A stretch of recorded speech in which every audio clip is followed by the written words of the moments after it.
Rich Eisen addressed the armchair analysts and online critics head-on. Shedeur Sanders just received his opportunity, and the backlash arrived immediately. Eisen responded with a clear, point-by-point case explaining why the criticism misses the mark. If you thought Shedeur's rise was rapid, Eisen's analysis puts it in proper context. Here's what he laid out on air. Already speaking in Cleveland high schools. Weekend after, flying out immediately to get to work. But his character's terrible, right?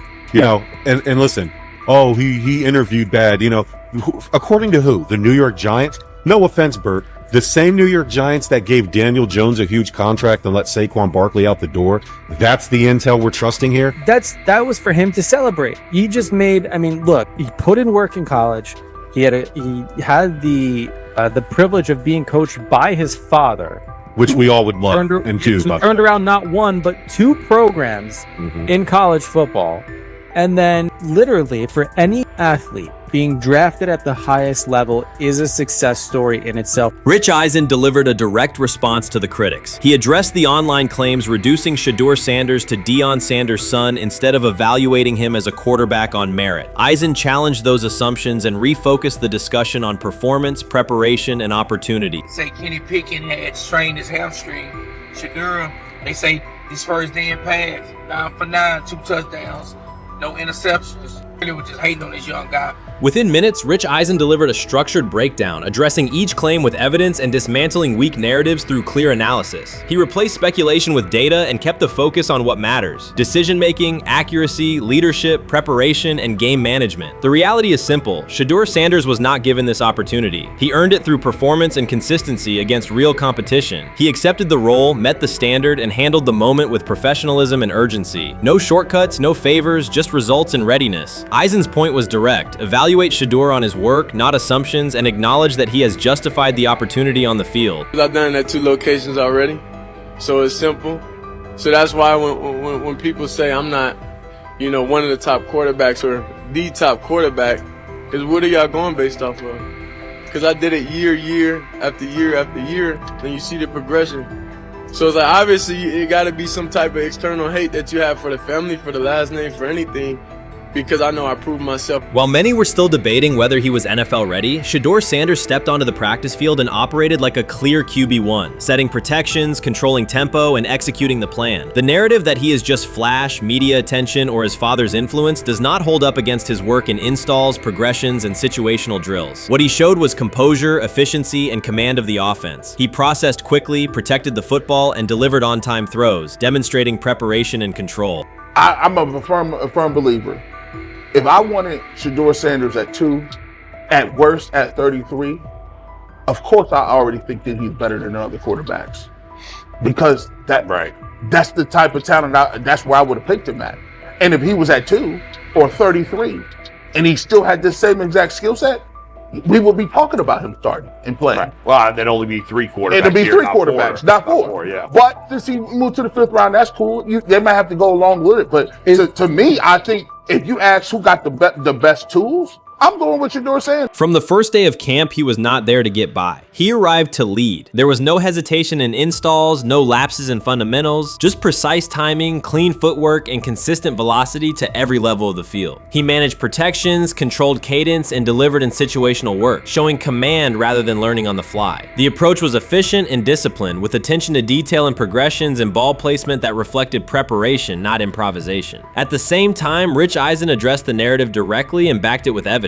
He laid out clips, context, and performance markers to cut through speculation. Eisen emphasized that Shedeur Sanders did not step into this moment because of publicity. He built toward it through sustained work, resilience, and results. The background, media readiness, high football IQ, and a professional approach was developed over years, not days, and it translated to immediate operational control of the offense. The resistance came from familiar places. Some in the traditional guard still framed mobile quarterbacks as limited and expected the nepotism label to define him. That view did not hold up against what was on the field: composure under pressure, secure decision-making, accurate throws into tight windows, and consistent execution in red zone and 2-minute sequences. Eisen's point was clear: evaluate Shedeur Sanders on performance and readiness. The evidence shows he earned the opportunity and is meeting the standard with accountability and consistency. Yeah, teams didn't draft him because they didn't think he was first-round talent.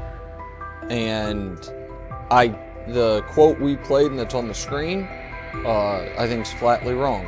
We all know this shouldn't have happened. Yes, it should have.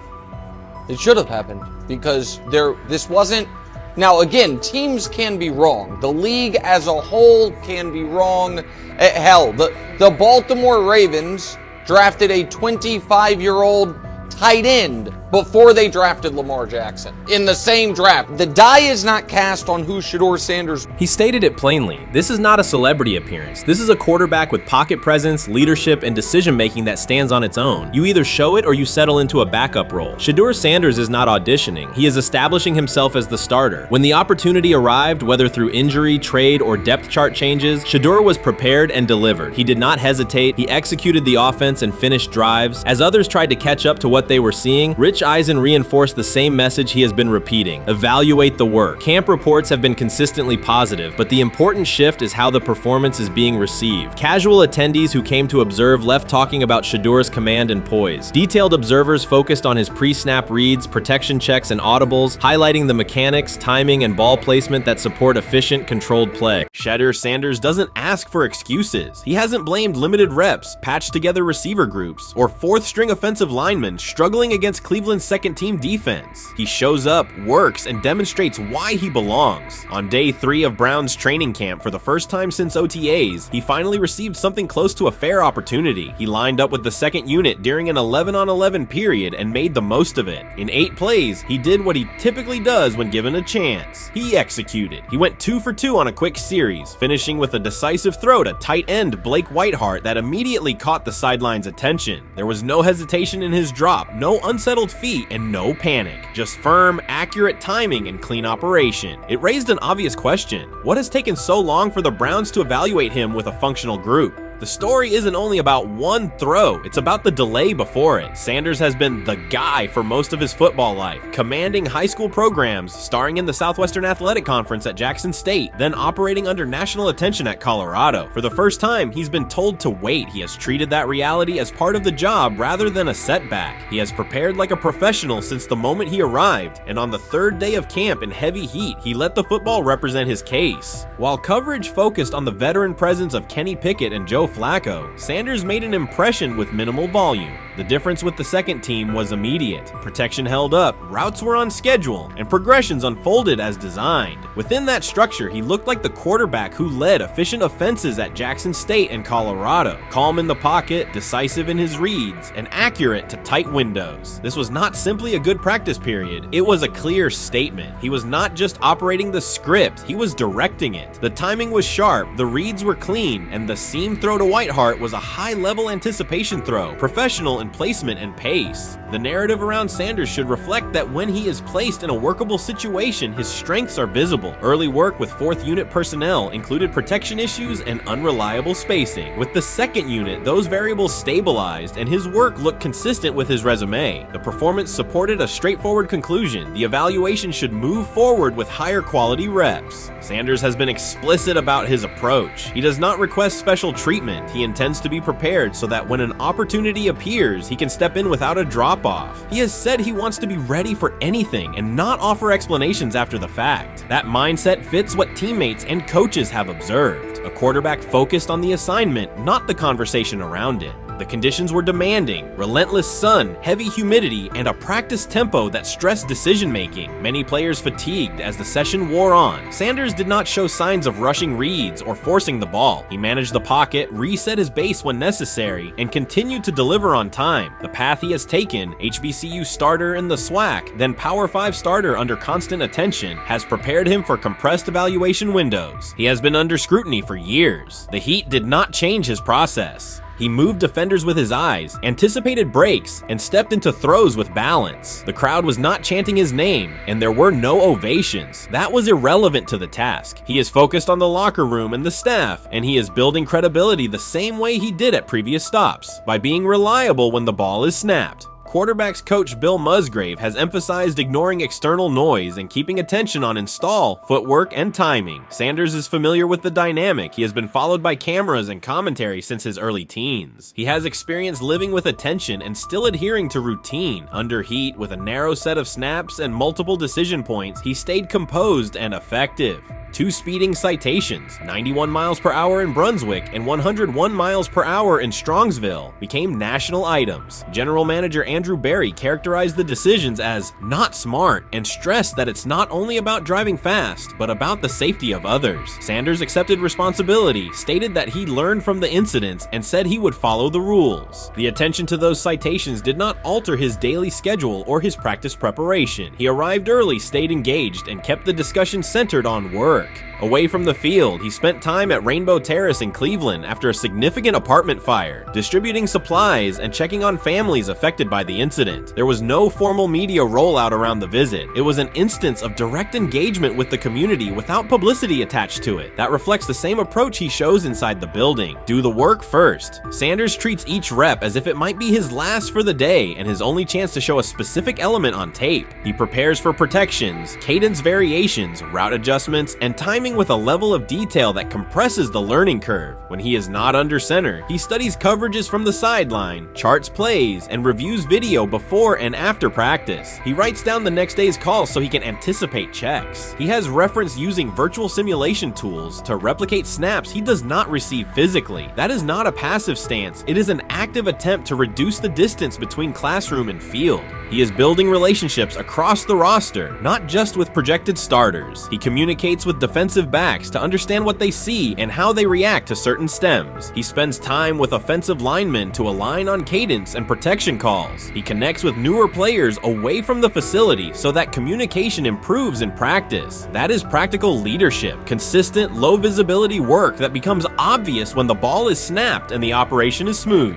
3 days into camp, a central question remains. Why hasn't he taken a first-team rep? Flacco has seen work. Pickett has seen work. Dylan Gabriel has been cycled in. Sanders has remained behind all 3 on the depth chart while producing efficient periods when provided stable support. Head coach Kevin Stefanski has not publicly detailed the plan for distributing first-team snaps among the quarterbacks. When asked, Sanders answered that it is not his place to comment on rotation decisions. That response aligns with his day-to-day conduct, respectful, professional, and centered on the next assignment. The staff is managing a room with a Super Bowl MVP, a former first-round pick, multiple rookies, and a new set of combinations on the offensive line. That creates a set of decisions about exposure, pacing, and evaluation windows. Within that context, Sanders has presented a clear case for additional evaluation. He has shown he can execute the offense as designed when the variables are standard. Musgrave has a long-standing connection with the Sanders family through his time as a teammate of Deion Sanders in San Francisco. That familiarity supports direct communication. It does not guarantee anything about the depth chart, but it does help streamline teaching, feedback, and expectation setting. Inside the defensive back room, veterans such as Denzel Ward have provided perspective on timing, leverage, and eye discipline that Sanders has incorporated into his preparation. He is operating without the immediate family structure that defined his college environment. Away from his brother Shiloh and his father Dayon, he is managing his own housing, nutrition, recovery schedule, and all the smaller tasks that accompany an NFL routine. Those adjustments matter because they influence consistency across a long camp. He has treated those responsibilities as part of the job rather than distractions, which is reflected in a steady daily approach. What he showed on day 3 with the second unit was not a surprise to those who have tracked his prior work. It was a continuation of a profile, efficient sequencing, clear timing, and consistent ball placement when protections and routes hold up. The 8-play period was short, but it was enough to reinforce the point. He doesn't need a large sample to demonstrate baseline operation. He needs a fair sample to test ceiling and adaptability. There is also the matter of perception. Public attention concentrated on the speeding tickets and the general manager's response. Less attention fell on the preparation, the efficient period with the second team, or the community engagement at Rainbow Terrace. That imbalance is common in training camp narratives. Sanders has handled it by keeping his answers simple and his focus on football. He has not tried to redirect the conversation. He has done his work and waited for additional reps. The objective next step is straightforward. Expand the evaluation with higher unit personnel and standard opponents. That does not require a complete reshuffling of the depth chart. It requires allocating a defined sequence of first-team snaps so that timing with starting receivers and protections with starting linemen can be measured on tape. The staff can then compare operation speed, accuracy under pressure, red zone decision-making, and 2-minute mechanics against the other quarterbacks. That is the most direct way to clarify the competition. None of this dismisses the experience or track records of the veterans in the room. It emphasizes that the purpose of camp is to test assumptions with current performance. Sanders has provided enough evidence with the second unit to justify a broader look. He has shown that the pace of his feet matches the pace of his eyes, that he can hold safeties with his shoulders, and that he can drive intermediate throws without float. He has also shown discipline to take the clean completion rather than force the vertical shot when leverage dictates otherwise. Every day, he has addressed the controllable items, meetings, note-taking, install recall, cadence management, and post-practice review. He has not asked for public guarantees. He has asked for an opportunity to compete on comparable terms. The 8-play sequence with the second unit was a small but clear example of what he can do when those terms exist. The staff's communications have been measured. Stefanski has not laid out a schedule for first-team rotations publicly. Barry addressed the speeding incidents directly and emphasized standards for decision-making off the field. Sanders accepted the criticism, adjusted his behavior, and moved forward. Those are the relevant facts. What remains is a football evaluation that can only be completed by giving him snaps with the top group and measuring the results. If that evaluation occurs and he performs at the level he showed with the second unit, the conversation will shift from potential to placement. If it does not occur, the question will persist through camp. Why not test the full picture? Sanders has built a case based on preparation, poise, and execution. He has demonstrated leadership by building relationships across the roster. He has shown maturity in handling external issues directly and moving on. He has given the staff reasons, on the field and in the building, to continue the process. 3 days into camp, he has answered everything within his control. He has shown growth, discipline, and consistent operation. He turned early fourth-team disarray into learning, then executed cleanly when moved to the second unit. He kept the discussion on football when outside topics threatened to dominate. He has not tried to win a press conference. He has tried to win every rep. If he continues to stack days like this, the next step is logical. Evaluate him with the starters, document the results, and let the tape determine the depth chart. Until then, he will continue to prepare, continue to compete, and continue to present the same message through his play. I'm about to unleash about Shedeur Sanders. I just watched what happened to Shedeur Sanders in the Cleveland Browns' third and final preseason game. And I'm outraged, I'm sickened, and I'm saddened by the way Shedeur continues to be treated in the National Football League. Now by those sorry-ass Browns and sorry-ass Kevin Stefanski. The Cleveland Browns are once again mishandling a promising quarterback. Skip Bayless criticized the organization for failing to develop Shedeur Sanders and for misusing his skill set. He argued that the team's decisions are undermining Sanders' progress and turning a major investment into a cautionary example. Bayless pointed to inconsistent usage, questionable play calling, and a lack of clear direction as key issues limiting Sanders. He said the Browns need a defined development plan and stronger support if they expect Sanders to succeed. Skip Bayless delivered a direct, critical assessment this week. After seeing Shedeur Sanders in a Browns uniform, he argued that Cleveland is mishandling the quarterback and undermining his development. Bayless said the team's approach shows poor planning and inadequate support around Sanders. He dismissed excuses about strategy and emphasized the need for better coaching, deployment, and protection. In his view, the Browns are setting themselves up for problems before the season begins unless they establish a clear plan for Sanders. Given the team's recent decisions, his reaction is understandable. Cleveland has a history of inconsistent quarterback development. Shedeur Sanders is a premium prospect, the son of a Hall of Famer, a proven college performer, and a widely recognized figure. The organization should prioritize his reps, protection, and a clear development plan, not place him behind Dylan Gabriel as if he were a secondary option. But I'm going to answer this question by saying Shedeur Sanders, and I'm going to tell you why. I think he's being set up to fail. That's right, I'm going to say it. Okay. Here we are on national television, right? There's been 11 practices, if I remember correctly. He's been starting against, he's been playing against the third unit. He's fourth on the depth chart. And then suddenly you throw him into the start line, and he hasn't had any reps for the first team at all. Think about that. So you're just going to throw him to the wolves like that, huh?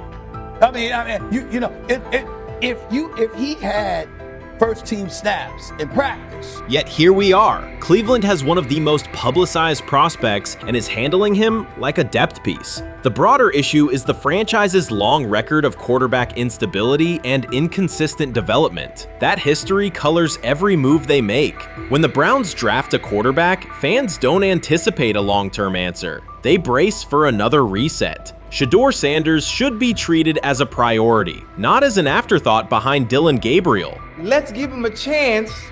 Let's give him a chance with the play calling. You know you have an offensive line that isn't playing that well. So what do? Why not just play the short game so he can get the ball out of his hands very fast to run a competent goddamn offense? Outside of that, Shedeur has to be better in understanding that the offensive line that you're working with right now is not adequate.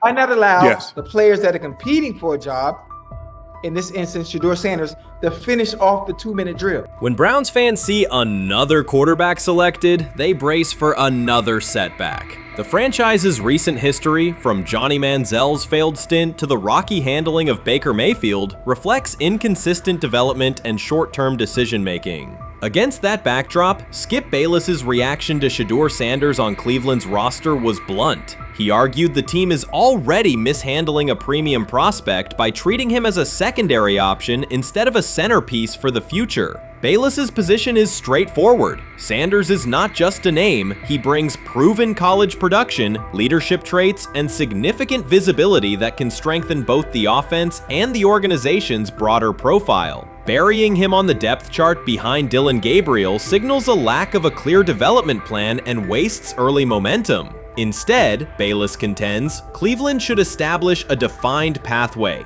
First-team practice reps, protection and personnel tailored to his strengths, deliberate play calling that accelerates processing, and measured in-game opportunities that build confidence and execution. In his view, the Browns need alignment from the front office to the coaching staff to prioritize Sanders' growth. Continuing to treat him like a depth piece risks repeating the same cycle that has undermined previous quarterbacks. Committing to a coherent plan gives Sanders and the franchise a realistic chance to convert potential into sustained performance.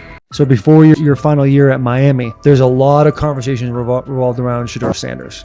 Obviously, I'm assuming you guys have a great relationship. Some of the clips you've seen and stuff like that. What is it like for you to have like this rivalry with Shedeur? I don't have a rivalry with him. That's my boy. So at the end of the day, this whole process, we thought me and him were going to be 1 and 2 the whole time. Whether he's 1, I'm 2. Whether I'm 1, he's 2. And so that's just always been, our mindset. It didn't go that way. I thought he was one of the better quarterbacks in the draft as well, even throughout college. A lot of stuff out there on him ain't really, the truth, just because they spin it different ways. Like they spin stuff about me different ways. But I mean, when he gets his chance, become a starter, I know he's gonna make the most of it. And I'm ready to get back to work with him, after the season, talk some more stuff to him. Cam Ward directly challenged the uneven standards applied to Shedeur Sanders, calling them inconsistent and unfair. By insisting that performance, not politics, guide evaluation, he shifted the discussion from one player to a league-wide problem. Sanders' treatment now serves as a test of how the NFL supports and evaluates emerging quarterbacks. I feel a special relationship with him, especially me. First getting to know him 5 years ago when I started working with him. But it did surprise me because he's a good quarterback. It doesn't get a lot of credit that he deserves. Especially the plays that he made in Colorado. A lot of quarterbacks in the country are making those plays. And so when he gets this opportunity, I'm pretty sure having soon today that he'll make sure he'll make plays on the field. Cam Ward's public challenge to the treatment of Shedeur Sanders brought the issue into clear view. For months, discussion around Sanders has centered on his profile, major compensation, a prominent Nike deal, and the expectation to stabilize a struggling franchise. Rather than a standard evaluation of a top prospect, he has faced sustained skepticism from analysts, fans, and league voices. Ward's comments underscored that the standards being applied to Sanders diverge from those used with other rookies. By stating it directly, he did more than support another quarterback. He identified a broader problem in how the league responds to young players with significant visibility. The takeaway is direct. Assessments should reflect on-field performance and development, not external narratives. A generational talent. I'm gonna prove him right. I'm gonna prove him right. Don't worry. Oh my God. An article came out today. I'm generational. So I guess it's article versus article. I like that you think that, man. But we all know the truth. What? Trav gonna be first? You generation, I'm legendary. That's cool. We can It's be different. legendary. Legendary get their ass. We'll whooped. start Super doing it Bowl. like 5 minutes. Shedeur Sanders entered the league with more than a playbook. He brought a public brand, a family legacy, and expectations unusual for a first-year quarterback. Before his first regular season throw, he was already positioned at the center of attention. Rather than assess him on that reality and his on-field ability, many voices reduced him to marketing, treating visibility as proof of hype instead of performance. Cam Ward pushed back on that framing. His point was simple: judge Sanders by the same criteria applied to other rookies. With Sanders' resume, production, leadership, and composure, most first-year quarterbacks would be discussed as long-term cornerstones. The evaluation should be consistent, focused on development and results, not perception. Look at the process with Shedeur, who I know is a buddy of yours, and how do you think both of you guys will end up doing in the league? I think we'll both end up being one of the best quarterbacks in the league. I just think the work that me and him are willing to put in, the relationship we have to constantly compete each and every day, to better our craft, for ourselves. I just think it's gonna end up paying off for us in the long run. Do you guys kid each other about who's going first and how much that matters to you? Yeah, we play around, we joke around with it. It really don't mean nothing. The draft pick will never mean anything. At the end of the day, you got to show whether you can prove each and every Sunday. You can't just do it 1 year. Disrespect shows up in two patterns. First, Shedeur Sanders is repeatedly framed through his father, Deion Sanders, as if lineage erases his own work. Discussion drifts to pedigree instead of what the film shows. Second, his visibility is treated with suspicion. His audience reach, partnerships, and ability to lift ratings are labeled hype rather than recognized as value. Instead of acknowledging that he drives demand and expands the stage for his team, critics call it an unfair edge. The result is a skewed evaluation. Star power is held against him while on-field production gets pushed aside. The standard should be consistent. Assess the tape and the development, not the last name or the attention it brings. Well, Ward were microfacts. Cam Ward's remarks went beyond defending Shedeur Sanders. They confronted how the league manages star power. The reality is simple. The NFL markets visibility, but resists it when a player doesn't follow the expected script. Rookies are supposed to be quiet, deferential, and grateful for limited leverage. Sanders arrived with leverage, brand reach, major endorsements, and confidence. And that presence was recast as entitlement. Instead of treating those factors as earned advantages, much of the commentary used them to diminish him. Ward called out that contradiction. The same influence the league sells to audiences is criticized when a young player exercises it. His point is a standards problem, not a personality dispute. Evaluate Sanders on his preparation, leadership, and results. Don't penalize him for having a platform or for using the leverage that the modern NFL itself helps create. Now it sounds like the Cleveland Browns are going to all but imprison Shedeur Sanders in the football sense of a very talented rookie quarterback who obviously needs reps, needs an opportunity, and who now, barring some miraculous luck, will not get the opportunity to play in a single real game. I'm sure many around the NFL are celebrating as we speak. They are chuckling about this. Many in the NFL wanted to teach Shedeur and his daddy. Cleveland became the center of the conversation. With Shedeur Sanders attached to a major Nike partnership, the expectation was straightforward. He should be given real game reps.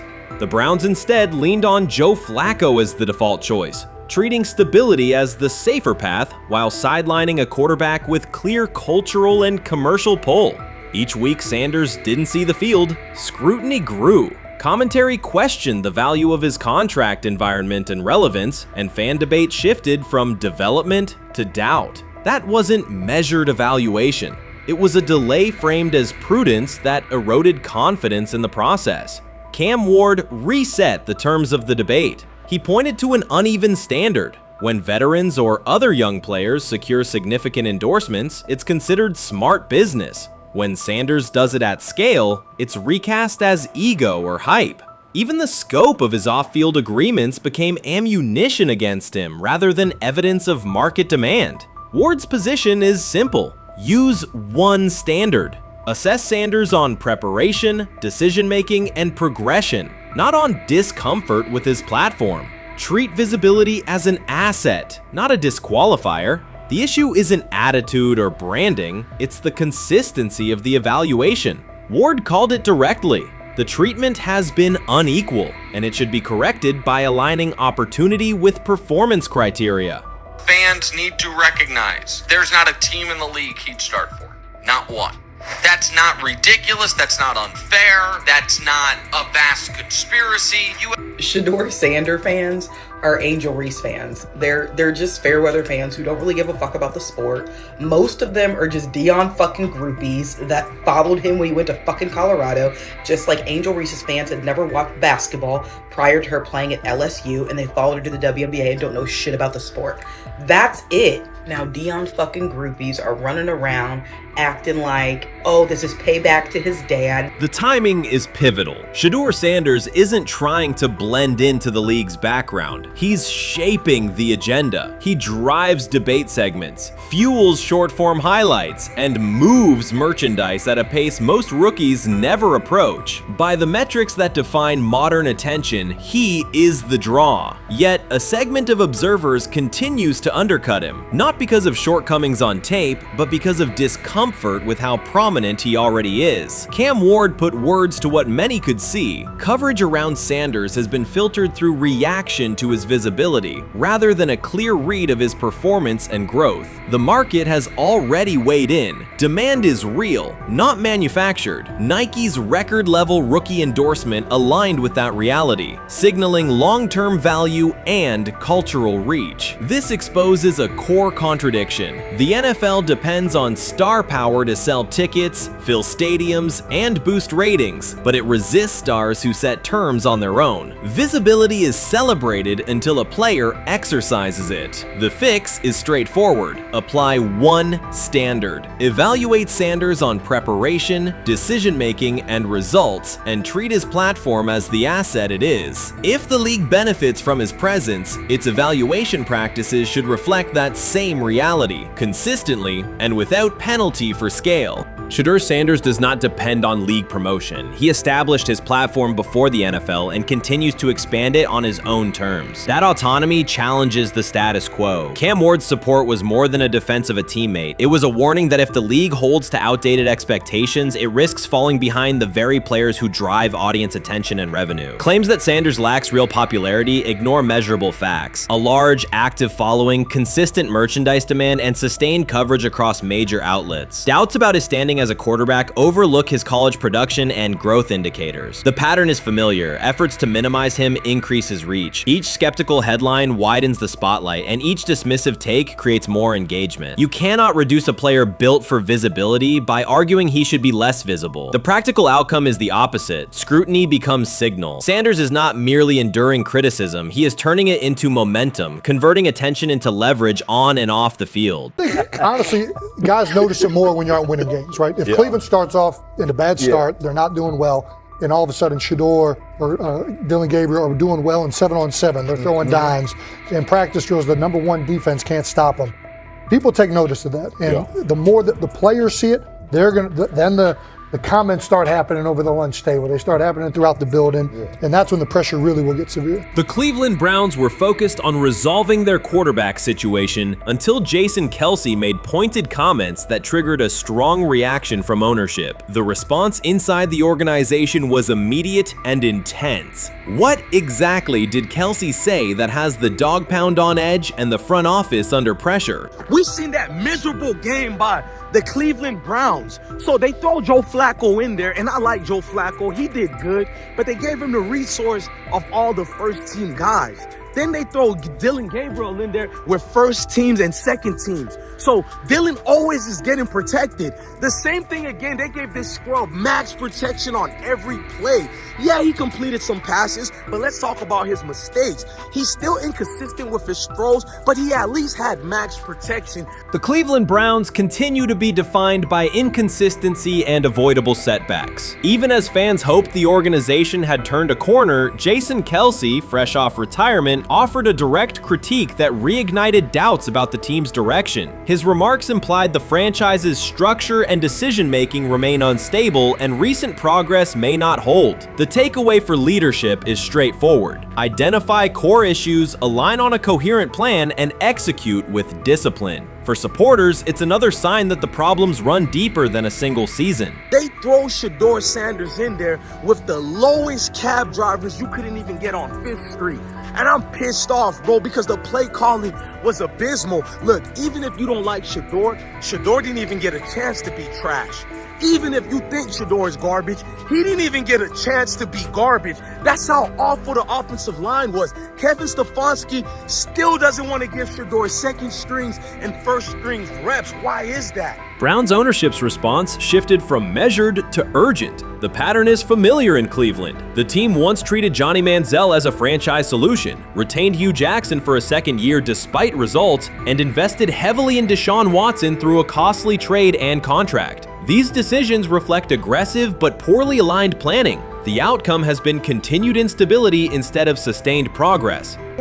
That this was the guy that they wanted to start. He's seasoned, he's experienced, he still has a big-time arm, even at his age, and they open with the Cincinnati Bengals. They wanted that experienced guy. He was always going to be the guy. They were not going to start Dylan Gabriel or Shedeur Sanders in week 1. Kenny Pickett had a hamstring injury. It makes it easy to go with Joe Flacco. And the question isn't and wasn't going to be who's the starter in Cleveland. The question is, who's going to be the backup in Cleveland? Who's going to be the number 2 quarterback when they open the season against these Bengals? Fans still show up season after season, expecting improvement and bracing for setbacks. The usual pattern has been early optimism followed by a gradual collapse. But last season was different. For a sustained stretch, the Browns looked organized and competitive, resembling a functioning team. Couple days, 3 days until roster cutdowns, how do you feel about that? Do you feel like you belong here on this team? Obviously, I think overall as a player, I feel like I put in the work. I feel like everything I do, I try to do it to my best, and that's all I ask for. So I feel like everybody feels like, they should be on the team, and if you ask anybody on the team, would they feel like they belong, in their own eyes. So I feel like I do, but I'm my own player, I think about myself in a high regard. The front office entered the offseason confident. Kevin Stefanski was being praised and the Dog Pound believed the team had made real progress. Then Jason Kelce delivered a pointed assessment that cut through the optimism. Fresh into retirement, the former Eagles All-Pro and Super Bowl champion said Cleveland still looks like a team patching over issues rather than building a durable contender. Kelce's view was direct. The Browns' structure is fragile, and the roster is too dependent on perfect health at quarterback. He argued the team is one injury away from losing continuity and sliding backward. Because Kelce has operated inside a stable, championship-level organization, his comments carried weight with players, media, and fans. The reaction was immediate. People took his critique seriously, not as outside noise, but as an informed evaluation of how a successful team should be built. Ownership also felt the impact. Jimmy Haslam's response shifted to urgency, a sign that leadership recognizes the stakes. The criticism arrives in the context of prior high-risk decisions, especially the fully guaranteed $230 million commitment tied to Deshaun Watson. Watson has missed time and shown inconsistency when available, and the contract has constrained flexibility. Kelce's remarks highlight why depth, alignment between the front office and coaching staff, and a clear contingency plan at quarterback are non-negotiable. The takeaway is straightforward. Cleveland must convert last season's progress into a stable framework, protect the quarterback, deepen critical positions, and establish a plan that survives injuries and short-term setbacks. Without that, the games that fueled optimism will remain temporary. If you're a betting man, who do you think starts for the Browns at quarterback? Okay, this is the situation. Kenny Pickett, they actually traded for him. Joe Flacco, no one's bringing Joe Flacco in the building thinking Joe Flacco's going to be the starter. If Joe Flacco is your starter, you got a problem. You have a huge problem. And if they were saying Shedeur was the starter as the 5th rounder, you got a real problem too, because he passed over all these guys in these reps in the offseason in shorts, in bikini shorts, Speedos and stuff. No. That kind of stuff. So I'm not that surprised when you put down a 3rd round pick on a quarterback you do believe he has a certain skill set. Jason Kelce stated the obvious. Cleveland committed to a quarterback who hasn't played at an elite level in years, and Joe Flacco's playoff run didn't change the long-term outlook. Ownership appeared more upset that the criticism was public than by the substance of the critique. Many fans agreed. They've seen this pattern before. Rosters age, injuries are inevitable, and when a single contract dominates the cap, one setback at quarterback can undermine the entire season. Kelce's broader point was about structure. The Browns prioritized the high-cost, uncertain starter over depth and contingency. The late-season surge masked issues that remain: limited cap flexibility, thin depth at key positions, and an offense that lacks a credible plan B. Fans recognize how quickly a strong defense can decline with injuries, and how an offense without redundancy stalls. The AFC North raises the stakes. Baltimore with Lamar Jackson sustains a top standard. Cincinnati with Joe Burrow returns to contention when healthy. Pittsburgh rarely slips below .500 under Mike Tomlin and wins with defense and consistency. In that environment, Cleveland can't rely on perfect health or peak form from one player. The path forward is clear. Diversify cap allocation, reinforce the offensive line and receiver depth, carry a legitimate backup plan at quarterback, and install a scheme that functions regardless of who is under center. Given what we saw yesterday with Shedeur Sanders, somebody on the Cleveland Browns is 100% getting fired, probably by the end of this year. The person who's probably going to end up getting fired is Kevin Stefanski, because I know that he didn't want Shedeur Sanders on the team. It was Andrew Berry who made that pick. You can't really go against your GM. Bad things happen in this situation. But Shedeur Sanders is not without fault for what we saw yesterday. This is the play that we saw yesterday that has the internet just exploding, where Shedeur Sanders took like a 24-yard sack. Half of the internet is saying that this is all Kevin Stefanski's fault. Cleveland showed progress last season, but the underlying concerns remain. Jason Kelce highlighted them directly. The Browns' long-term plan is fragile, cap-constrained, and overly dependent on perfect health at quarterback. His comments focused attention on structural issues, roster depth, continuity in coaching, and a sustainable offensive approach, rather than a single hot streak. That criticism resonated because it reflected what many around the league already see. Ownership's reaction underscored the sensitivity. Jimmy Haslam has presided over frequent coaching and quarterback changes, and external scrutiny carries weight when it comes from a respected veteran with championship experience. Kelce's remarks reinforce that last year's Joe Flacco stretch was a short-term solution, not a foundation. The team still needs a durable plan that can withstand injuries and inconsistency. The practical takeaway is clear: stabilize the system, diversify cap usage, and build depth at key positions so the offense functions regardless of who is under center. That includes a coherent development pathway for younger talent such as Shedeur Sanders, with defined practice reps, protection, and scheme alignment. Kelce didn't say anything outrageous. He articulated the gap between a brief surge and a credible long-term contender. Have the faith of a mustard seed. Right, because this is the greatest resurrection since Jesus the Christ. Right, like at some point, Joe Flacco was thinking about getting into TV. Yeah. Right, Joe Flacco didn't have a job, and then now you not only come back and start for the Cleveland Browns late in the 2023 season, but they came back around to you. You're now the day one starter for a franchise that just 2 years ago was in the playoffs. The Browns' quarterback situation remains unsettled. Deshaun Watson was expected to be the long-term answer, but injuries and inconsistent play have prevented him from reaching an elite level. When the team turned to Joe Flacco after Watson's season deteriorated, Flacco immediately lifted the offense and produced results that highlighted the gap between expectations and reality. That a 39-year-old late addition could outperform a $230 million starter was not just a short-term surprise, it raised fundamental questions about roster construction and evaluation. Quarterback depth has been fragile, and the late-season surge masked broader structural problems. Jason Kelce's remarks made that clear. Cleveland is vulnerable if the starter is unavailable, cap flexibility is limited, and the offensive plan plan lacks a stable contingency. His critique drew attention to leadership and planning as much as on-field performance. Jimmy Haslam's strong reaction reflects the pressure on ownership. The organization has promoted a message of stability and progress, but Kelsey's assessment suggested those gains are not yet durable. The path forward requires a realistic approach to the cap, a credible backup plan at quarterback, and a system that holds up regardless of personnel.